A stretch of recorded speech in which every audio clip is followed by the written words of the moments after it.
et la valeur ajoutée pour aider à convaincre? Alors, donc, moi, je pense que selon ma petite expérience de la chose, j'ai essayé à un moment donné de voir un peu ceux qui ont épousé la démarche d'intelligence économique, qu'est-ce que ça leur a apporté réellement? Est-ce que ça a changé un peu le niveau de vie de l'entreprise? Est-ce que les affaires se sont, comment dirais-je, développées?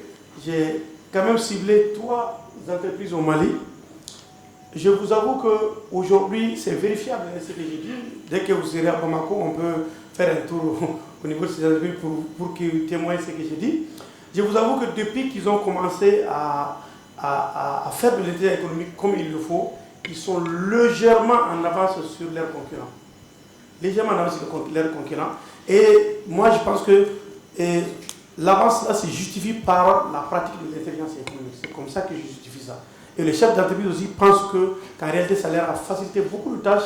Et aujourd'hui, étant sur place, ils parviennent à régler beaucoup de choses. Et les chiffres d'affaires se sont pratiquement doublés. Merci beaucoup. D'accord.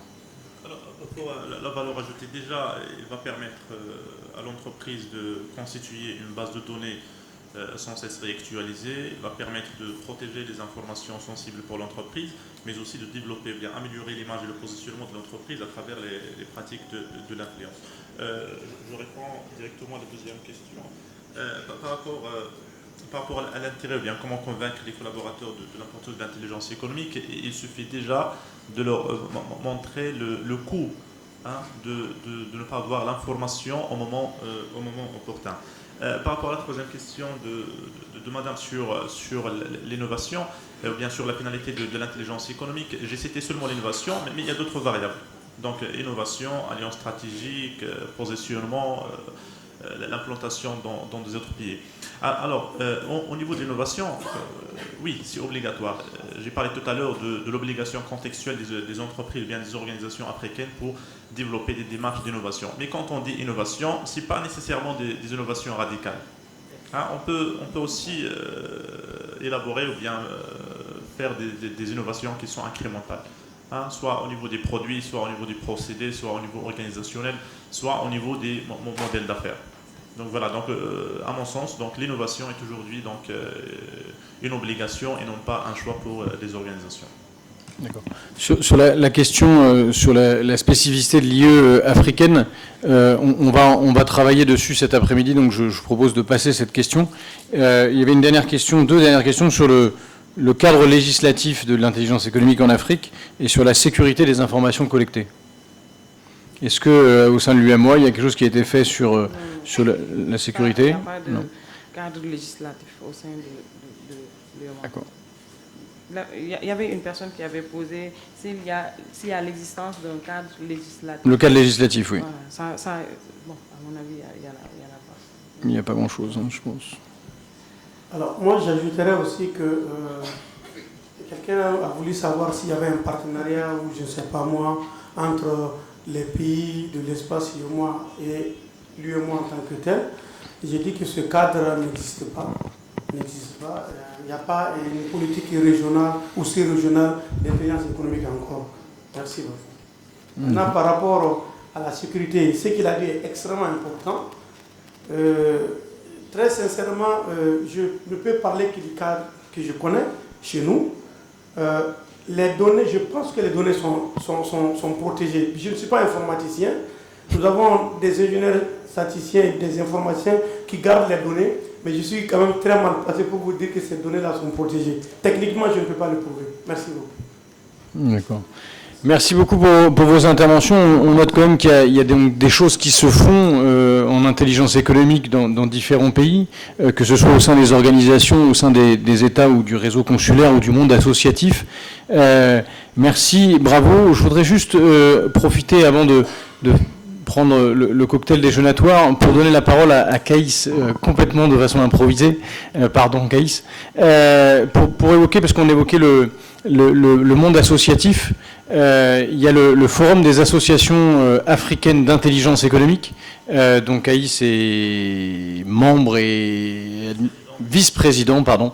Et si tu peux nous dire un petit mot justement sur le rôle du forum et donc il y a l'existence, etc.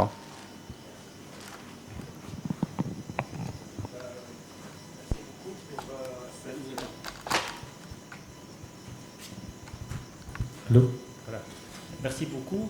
Le Forum des associations africaines d'intelligence économique, en fait, c'est un forum qui a été lancé il y a 2 ans au Maroc. Il est basé à Maroc et à Dakhla plus précisément. Et il réunit une quinzaine d'associations d'intelligence économique dans l'objectif de renforcer les capacités au niveau du continent africain des différentes associations africaines qui opèrent dans le domaine de l'intelligence économique.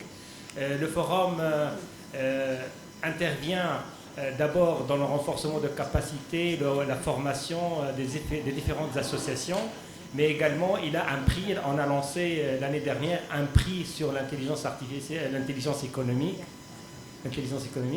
et pour aussi bien la recherche que les praticiens. Et on a octroyé le premier prix, des prix l'année dernière. Et on publie également des collectifs et des ouvrages sur les différentes pratiques d'intelligence économique sur le continent africain.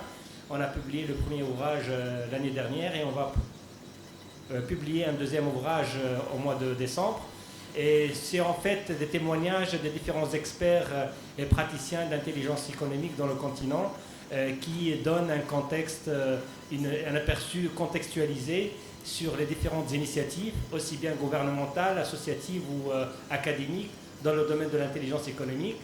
Donc on monte chaque année une conférence internationale à Dakhla ou à Rabat ou à Casa pour les premières initiatives.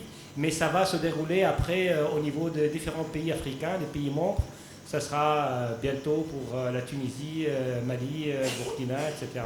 Donc ça va un petit peu couvrir l'ensemble des pays africains membres. Donc c'est une initiative qui est naissante, qui est en cours de gestation. Et j'espère que ça va profiter à l'ensemble du continent africain pour développer, sensibiliser et monter en expertise dans le domaine de l'intelligence économique. Ça, parmi encore les missions du forum, c'est encore de mener quelques activités d'expertise au profit des institutions publiques pour des opérations d'intelligence territoriale, pour renforcer les autorités locales, surtout à appréhender mieux leur territoire et à développer des activités économiques et innovantes dans le territoire. Voilà, c'est essentiellement l'activité et la mission du forum des associations africaines d'intelligence économique. Merci. Oui, que les initiatives ne manquent pas. Alors, puisque M. Keïssa a parlé du prix de meilleure recherche en intelligence économique en Afrique organisé par le Forum des associations africaines d'intelligence économique, je voulais vous informer que c'est mon étudiant qui a remporté le meilleur prix en intelligence économique au niveau africain au titre de l'année 2018-2019 dans le cadre de l'Université Senghor. Voilà, bravo.